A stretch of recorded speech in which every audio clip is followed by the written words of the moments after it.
Hello, in this episode I'm joined by Mark Westmorland, Global Brand Ambassador for Wolfburn Distillery. Great to see you, how are you?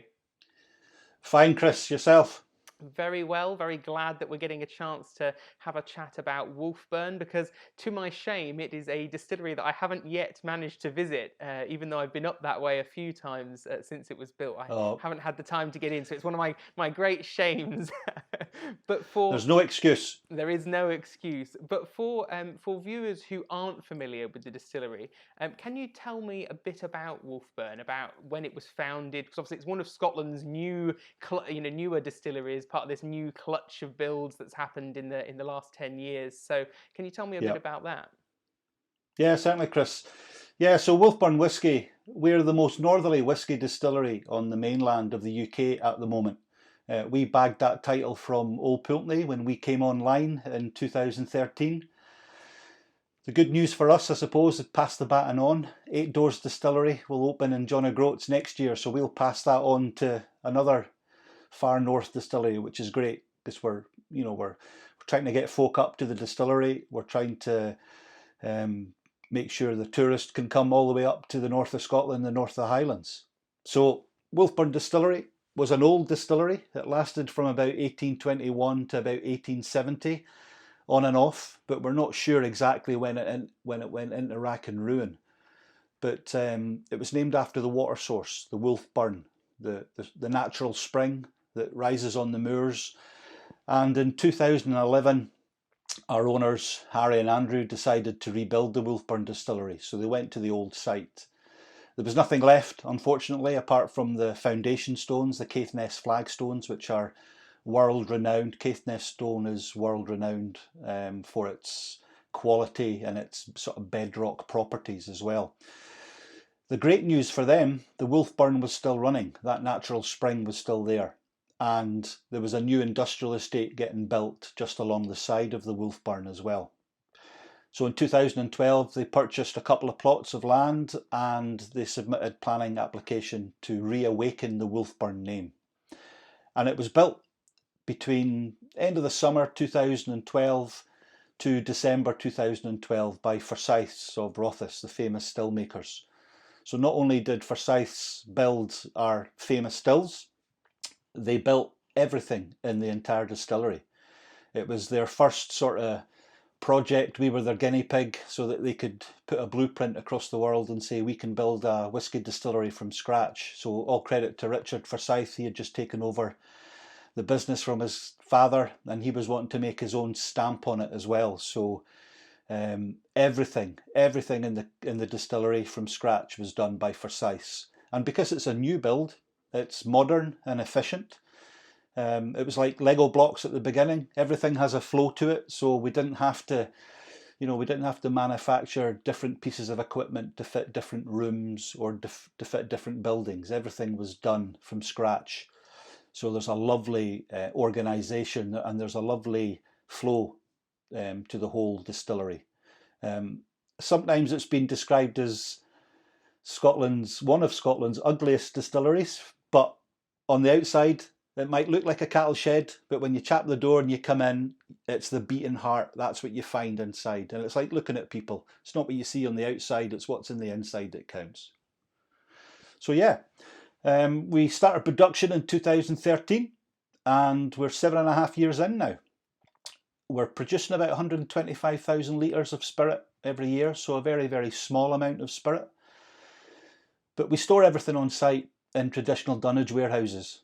So we have supreme control over our spirit and we hand bottle everything as well. So all the bottles across the world in over 36 countries, we fill 4 bottles at a time and then we pass them down on the line and everybody gets involved in that. Our owners, our accountant, our brand manager, me, just absolutely, everybody that's on production. And it's just a really great sort of family atmosphere as well, which is brilliant. So yeah, that's a wee bit about the start. That's a wonderful story. And what I'd really love to know is when the founders set out to found this new distillery, what was their vision for the spirit style that they wanted to create? Did they have something in mind and then did that come to fruition or did it end up a little bit different from what they'd planned? Yeah, the main sort of thrust was let's make a light, fruity, floral spirit that's going to be easy drinking. And the drive was to make a spirit relatively young because we didn't do gin and we didn't do vodka. So for 3 years, we were putting spirit away and we had no revenue coming into the distillery whatsoever. Our first distiller came up from Glenfarclas, Shane Fraser, and Ian Kerr came up from Glenlivet as well. So it was just the two of them working from 2013 to 2016. Just the two of them on the stills, Monday to Friday, 6 mashes a week, nice and simple, stowing the spirit in our casks in our warehouses on site. And it was just the wait for between 3 and 4 years when we released our first commercial release, the Northland, the handcrafted. Because everything that we do at Wolfburn is the traditional way. We don't chill filter it, we don't add any colouring, everything's natural. And there isn't just one big computer controlling everything. You know, it's hands on the deck. So it's yeah, labour of love, highly motivated team. We've more than doubled in size in our production staff now. We're at 5. We've just taken on a brand new apprentice straight from school. And our distillery manager now is Ian Kerr. So Shane Fraser left in 2019, last year. He went to the States. That was a dream of his. So all credit to him for starting us up. But Ian Kerr, who had started with Shane, just stepped up to the plate. So again, there isn't going to be any change of style, any change of cask selection, because these two were doing it from the very beginning. So it's a lovely bit of business continuity going there as well. So I'm very glad to hear that you've got that consistency in place and a great team that's passionately making the Wolfburn spirit. So once that spirit's been distilled and you've got that characteristic new make, what's happening next? You've talked about your dunnage, traditional dunnage warehouses, but what about the kinds of casks that you're using? Do you have a particularly strict wood policy to one or two types, or are you going out there and trying lots of different cask types to see what marries well with Wolfburn? Yeah, cask management's very important. You know, the wood management policy is right up there because, you know, you want that to impart flavour and taste to your new make spirit, but you don't want it to overwhelm your spirit. You don't want that to sort of take over your signature, your DNA. And as I said, Wolfburn's signature, it's very fruity, it's very floral, it's light and it's vibrant. And the great thing about being, and I always punch there at this point, being a fiercely independent distillery, it means that we have supreme control over our cask selection. So we've got quality bourbon casks, we've got Oloroso casks, Pedro Jimenez, we've got some rum casks, we've got some port casks, we've got Madeira casks, you know, we've got all shapes, all sizes, because we like to experiment. You know, if you're going to create a distillery, you want to have a bit of fun, you want to have a bit of excitement, so you want to maybe sort of go a wee bit off piste or, you know, try something unusual. And we certainly do that with our shapes and sizes and our cask selection. Our cooperage is based in Speyside. It's Isla Cooperage, part of the Speyside Cooperage umbrella. And the director there and the previous director, Ricky Proctor, he knew the sort of casks that we wanted. And of course, you want to buy the best casks that you can afford. And everybody says that. But again, you know, as I said earlier on, you want to create that uniqueness to Wolfburn, that North Highland single malt. We're getting a lot of that sea air coming off. The Pentland Firth, we've got the views of Orkney straight out the back of the distillery and Dunnet Head, so it's the most northerly point on the mainland. We're surrounded by gorse and heather, and because it's a traditional dunnage warehouse, we want that outside environment to give our spirit a unique taste and flavour. And of course, not temperature controlled. Thurso, the most northerly town on the British mainland, in Caithness, it's flat, it really is. So the wind howls through these warehouses as well. So as the angel share leaves, the outside environment can come in just because of the porous nature of the wood. So again, we're wanting, you know, we're proud of our heritage, we're proud of our location, we're proud of our community, and we want that outside environment to help and give our spirit a uniqueness as well. So yeah, we're quite happy to experiment with all shapes, all sizes, as long as the money's right and as long as it's going to complement our beautiful new make, our beautiful cleric as well. So are there particular types of casks that you have found have worked really, really well with Wolfburn Spirit? Yeah, our desire was to release a whisky very young. So how do you do that? One, you create a great spirit, but then we decided to use small quarter casks, ex-Islay quarter casks, because the smaller the cask, the faster the maturation, the more intense the maturation as well.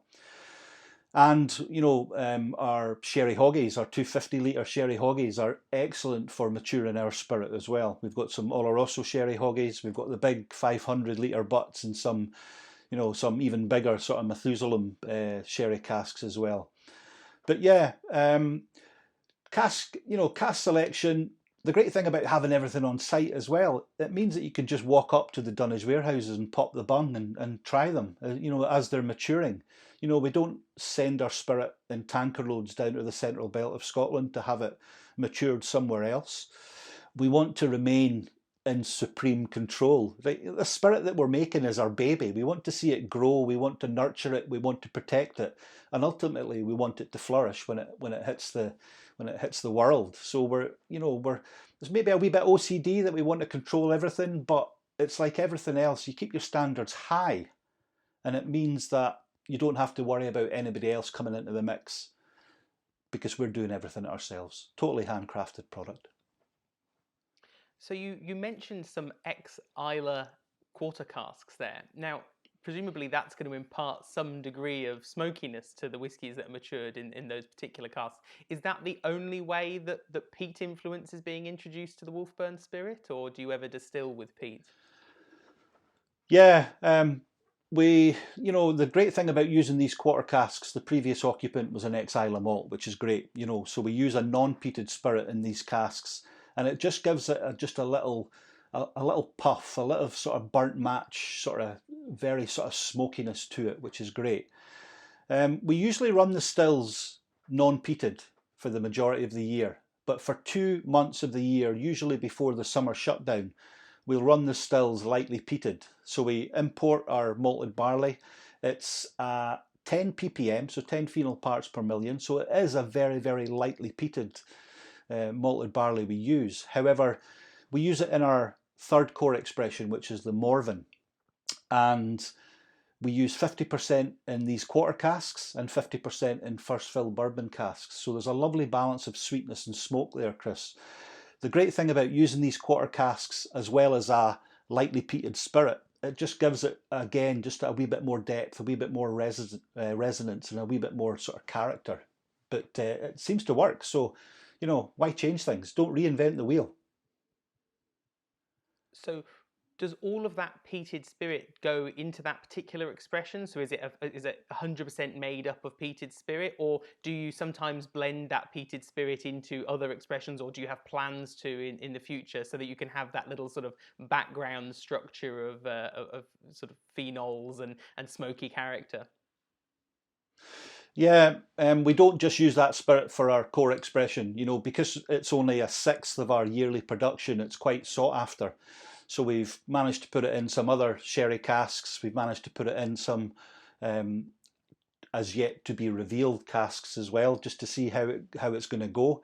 And again, that's the excitement of using different spirit profiles to different casks as well, because sitting back at the distillery, when the bung gets popped, you're excited to see what it's going to be like, how it's going to react as well. So we don't use all our lightly peated spirit for the Morven expression. We like to chop and change and put it in different casks. But remember, when we're creating a core expression, there has to be a security of supply and a confidence of supply for that as well, because there's no point getting people onto your brand and then suddenly having to stop with that expression because we've ran out or we're using the spirit for other things. So it's a very important thing we like to do. We just like to mix it up, have a bit of fun, and let's see what happens. It's a long time. It's a long waiting game as well, though, Chris. Well, that's the thing with whiskey. It's definitely one of the slower industries to get in, but always worth the wait. When it comes to that peat, just one last question on it. Is it local peat that you're using for that? Is it sort of is it a North Highland peat that's being used to smoke that barley? Um, to be honest with you, I don't know. Our maltings, we've used Bourt malt in Speyside for our peated maltings previously, and we're now using Muntons in North Yorkshire. They've got a new peated facility in North Dalton as well. It's quite funny as well because Caithness, the area that we're in, it's Europe's largest peat bog. It's called the flow country. Over thousands of years, that organic material has been compressed, and it's a great area for that peat capture as well. And when you think about the old distillery in the 1800s, they would have been using peat as their fuel source, as their energy source to fire the stills as well. And again, this is why we wanted to do a peated expression as a wee nod to our heritage and our past and our community as well. But yeah, where these maltings get their peat from, I'm not sure. It's not like the mainland peat for me has got like a woody, heathery sort of expression rather than the sort of medicinal iodine type effort that you would get maybe on Isla. But again, as the maltings change and the maltings use maybe different types, that might have a distinct effect or flavour. But what we want to do at Wolfburn, we want to keep that consistency to make sure that we're producing that same beautiful, light and sweet spirit as well, which is Morven. So the expression that we're talking about today is the Langskip, which is one of the core ones that we haven't talked about yet. Can you tell me what's that expression all about? What's the style? Yeah, it's our fourth core expression, came out in 2018. Our previous core expressions were 46%, and we were continually asked, can you give us something with a wee bit more punch, a wee bit more, intensity as well? So we came out with the Langskip, and it's first fill bourbon casks. Now, in 2018, we were 5 years old. So these were our oldest casks that we had on site. So we used some 5-year-old and we used some 4-year-old as well. And it comes out at 58% now. So it's got that intensity that people want, but again, we didn't want it to be too intense. We didn't want to have that heat just like burn all your taste buds away. We wanted to have that lovely warmth, and then that would fall back, and then the lovely flavour would come through as well. So first fill bourbon casks, 58%, non-chill filtered, no added colouring, everything done au natural and produced in a beautiful, beautiful expression. But hey, I'm totally biased. I think you're right to be biased. It's a fantastic spirit. So I think you have a glass there. Could you talk us through it a Yeah, little bit? this is our lovely Langskip expression here. We're going to redesign the label actually. We're going to put a wee bit of blue on the front just to sort of give it just a little bit of rebranding.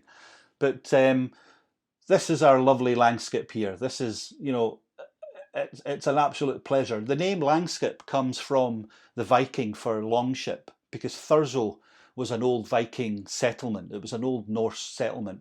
They sailed into the Pentland Firth. Many went to Orkney, and many came to Thurso, Thor's town as it's called as well. So this is a wee tribute to our heritage.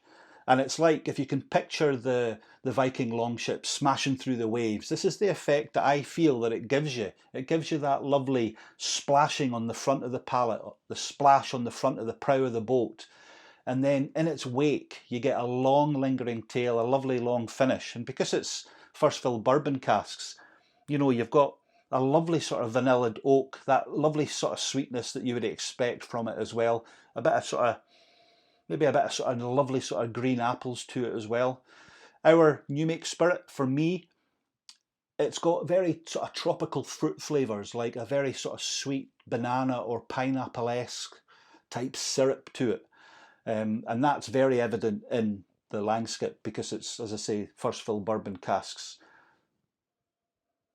I don't mind if I do, Chris. Slange.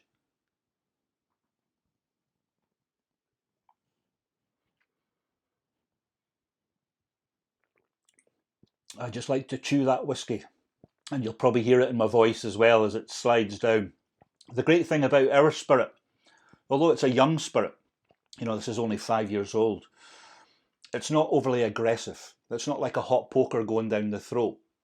I describe it as, just like a tear just rolling down the cheek, that lovely descent. We want to put a fire in your belly and we want to put a smile on your face as well. But the Langskip for me, that lovely sort of rich dark fruit that you get on the palate, it's like, it's got like a wee bit of like almond nuttiness to it, a wee bit of marzipan. I was friendly with a German doctor, and Oliver used to bring a Stollen cake every Christmas, and it's this typical sort of Germanesque cake with the marzipan and the icing as well. I could shut my eyes and I could have Oliver here, and we could be eating and drinking and just shooting the breeze as well. But that lovely intensity, as I say, 58%. It's like a playful slap in the face and a lovely warm cuddle at the back of it as well. It's very comforting dram. And even at that high ABV, you don't have to reach for the water straight away because it's beautifully rounded and beautifully smooth as well. So it's not, again, not overly aggressive. You're not getting that alcohol bloom, whether it's on the nose, or you're not getting that alcohol hit, really, that intense heat, because we want that flavour to shine through. And we certainly get that with the Langskip. So a great dram to have, especially as we're coming into the winter months as well. Great whisky drinking weather, but every day is, in my opinion. So I understand that there's some experimental casks that you guys have been using at Wolfburn. So what's that all about? Yeah, we do. Apart from our core expression, we do an expression, a range called our small batch release. So this started in sort of 2017, which was our first small batch release. We managed to get hold of some 100-litre American Woodford Reserve bourbon barrels way back at sort of late 2013, just when we started filling casks. And we wanted to give, the consumer, the community that is the Wolf Pack, again, for Wolfburn, we wanted to give them something a wee bit unusual, a wee bit different, because it's great when people come onto a brand and they're drinking your core expression, but with a new distillery, you want to keep people interested as well. So our small batch release started in 2017 with the release of the 128. So it was the same actually peated spirit we've used in the Morven, but we've put them in these small 100-litre casks, and we released it just after 3 years. In 2018, we put a release out using the non-peated spirit in these same small 100-litre casks. In 2019, we used the last remaining non-peated casks, and we added some Oloroso sherry hogsheads to these as well. So that was the 128, the 270, and then the 375. The numbers relate to where the casks were matured. So warehouse number 1 and Stau number 28 was the first. Warehouse 2, Stau number 70 was the second. And I'll leave you answers on a postcard to the third as well, the 375. But this year we did something quite unique for Wolfburn. Up until now, we've matured all our spirit fully in casks, and then we vatted them together. So it wasn't just like a sherry finish, it was a full maturation and then married together. This year we did something different. We had some lovely Fonseca Ruby Port hogsheads. So we took some 5-year-old bourbon casks and then we finished them in this Ruby Fonseca Port casks, these hogsheads. And the flavour is immense, that lovely sort of strawberry jam vinous notes that you would expect.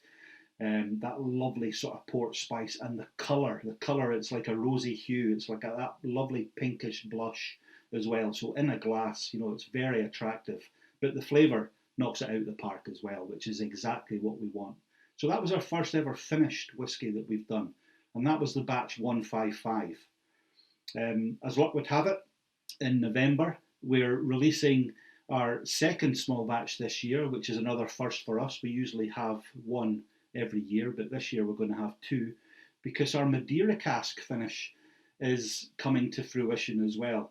And it's, it's down to the skill of the master distiller when he's finishing a whiskey, when's the optimum time to actually get that to market. And it just so happens that in November, we're going to be releasing the batch 204, and that's going to be our first ever Madeira cask finish as well. So it's exciting times. We discussed our wood management policy earlier on, and we discussed what kind of casks we have on site. We've still got some rum casks there that's maturing very, very lovely. We've got some big, huge port pipes as well. So you just never know what the future's going to hold for Wolfburn. But that's the exciting part of it.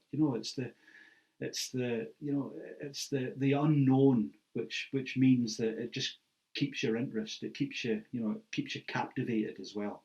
So now that you've got a wide core range out there, you've got some very special small batch releases too. What's next for Wolfburn? What's on the horizon for the distillery? Yeah, interesting times ahead. We're only 2.5 years away from a 10-year-old at Wolfburn, and again, blinking it's over. The time has just shot by. It really has. And of course, we're asked, although we're a young distillery and we're producing non-age statement whiskey up until now, the question is, will you release a 10-year-old or a 12 or a 15? Like everybody is. And again, with our core expressions and everything that we've done so far, what we're trying to prove to people, that just because it doesn't have an age statement, it doesn't mean that it's not an effective spirit. It's not going to be flavoursome and tasteful as well. But it would be amiss of us not to go for maybe a limited release of a 10-year-old, because it's a milestone for us. As any young distillery starts, you want, I mentioned it being like our child, our baby, and we want to see it grow. The milestones for us are as we get to sort of 10, 12, 15, because there's a huge market for that as well, and it would be amiss of us not to try and tap into that. But we've got some of our Pedro Jimenez sherry butts. We're maybe looking at maybe some of these for a 10-year-old release. That might change depending on how the other casks and barrels mature, but already some of these PX, that luscious sweetness, that luxurious sort of dates and walnuts and figs that I get from these casks as well. So it's exciting times. So watch this space. 2.5 years time from now, you might have a 10-year-old Wolfburn, and that'll be heralded from the ramparts. We'll get the sort of grand reveal for that, because that is something special. Fantastic. Well, it sounds like we've got lots to look forward to from the distillery. So, for those of us that are relatively new to Wolfburn, can you tell me, where can we follow you online? Do you have different social media channels, website? Where can we find you? Yeah, wolfburn.com. Come straight to the belly of the beast, as we say. Come straight to the sea wolf where we are. We're actually selling direct from the distillery as well. We've gone our own way in the UK for distribution as well. We've got a great Facebook page, we've got great Instagram and great Twitter as well. And the great thing about a young distillery, we want people to come, and we want to hear the reviews after they've done maybe tastings, as I've been doing on Zoom for the last few months as well, or if they've visited the distillery, or if they've tasted the spirit. Because what's better than a personal recommendation as well? If you taste something that's great and it's flavoursome, you become our ambassador when you start to hear the word Wolfburn.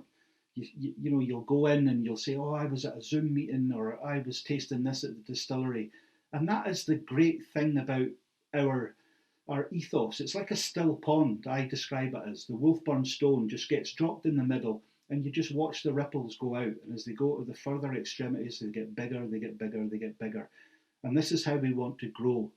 Naturally, organically, like our whiskey, just take your time, there's no rush, word of mouth, that reputation. 10, 15 years from now, we want somebody to pick up a glass and go, that's a Wolfburn. That's the accolade that you strive for. And we're certainly getting there already with our unique signature and our DNA, Chris. That's great. Well, it's all very, very exciting. I know for one, I'll be giving you guys a follow on Instagram. And all I can say is thank you so much for your time, Mark. It's been a real pleasure speaking with you. And well, I'll be keeping my eye out for the next developments from the distillery. Slanjava, from everybody at Wolfburn Whisky, thanks very much for the invitation, and have a good day. Enjoy your drams. Oh, I will do. Thank you.